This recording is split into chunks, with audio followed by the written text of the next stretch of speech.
Hello, everyone. I am very excited today to talk to Jessa and Polson. Hi, Jessa. Hello. You are going to be telling a story on Bodies of Stories on the theme of dance. I was very moved when I received your pitch. Can you tell us where you are in the world? Yes, I live in Toronto, Ontario, here close to Ossington and Bloor, if that matters. Yeah, to me, yes. And so, are you from Toronto?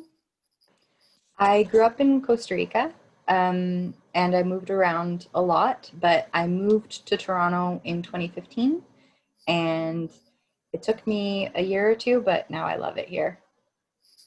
Awesome. And so, I saw you perform at another show recently, which is called Met Through Twitter, which is a very fun show produced by Erin Rogers. And you were phenomenal, so I'm so excited to have you on the show. Can you tell us what brought you to personal storytelling, this kind of live personal storytelling?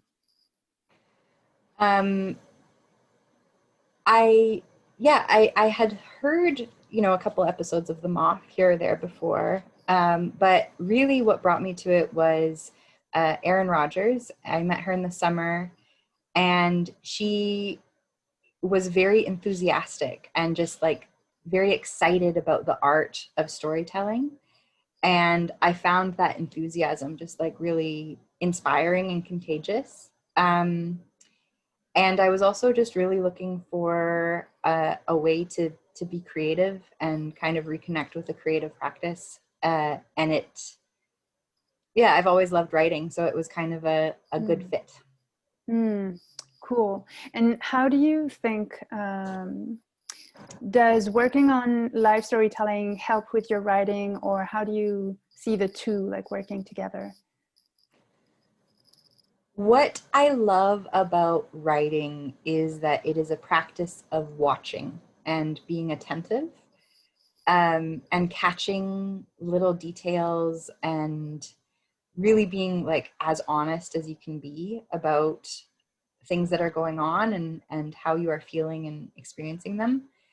And I think that live storytelling, though it has a different rhythm, uh, it really kind of helps hone that skill of like observation and not just observing things, but figuring out how to translate observation into, a sentence or story or something that's relatable in some way.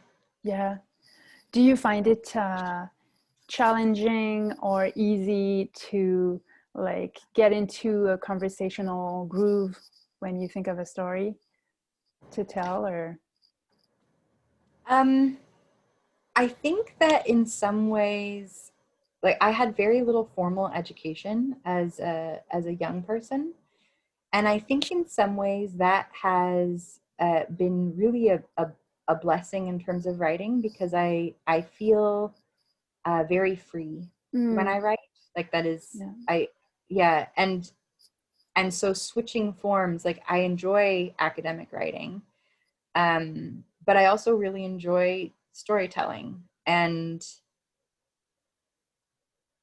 I think that having had having really developed a writing practice kind of independent of um, other people's input, I guess to an Yeah. extent, has makes it so that I kind of like see it as a challenge or like something exciting, more so than like something that would be an obstacle, Yeah.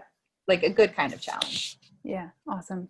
And how is it? So you told your first story on Erin's show. How is it for you be like telling a story in front of your screen? Could you see the people in gallery view, or did like? I loved being able to see the people. That Yeah. was really nice. Mm.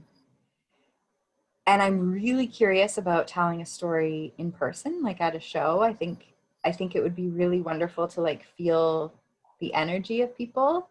Yeah. But I also think that telling my first story online was like a really safe way to kind of explore Yeah. with that media. So Yeah. that was also really like yeah, it was kind of a nice way to jump into it. I can relate to that, but on the producer side, because I created the show online in January before everyone like did their shows online. And I think part of the reason why, like, I wanted to give access to more people in other places to storytelling, but also for me, like, it was comfortable to be behind my my screen as a host and as a as the how do you call that person when there's an orchestra? The Master of ceremonies? Conductor, yes.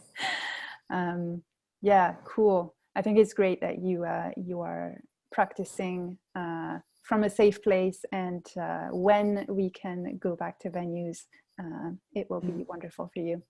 Well, I'm so excited to have you on the show. Like I said, I was very moved by your stories, so I hope everyone watches the show so that they can hear it. I could relate a lot, and I'm so glad. Any last words? No, just thank you for having me. I'm really excited, and I'm really happy to be discovering this community too. It's really nice. It's such a great community.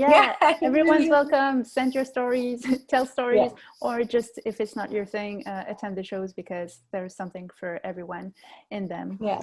Well, thank you, and I will see you on Sunday, November 8th for the show. Bye, Jessa. Thank you. Bye.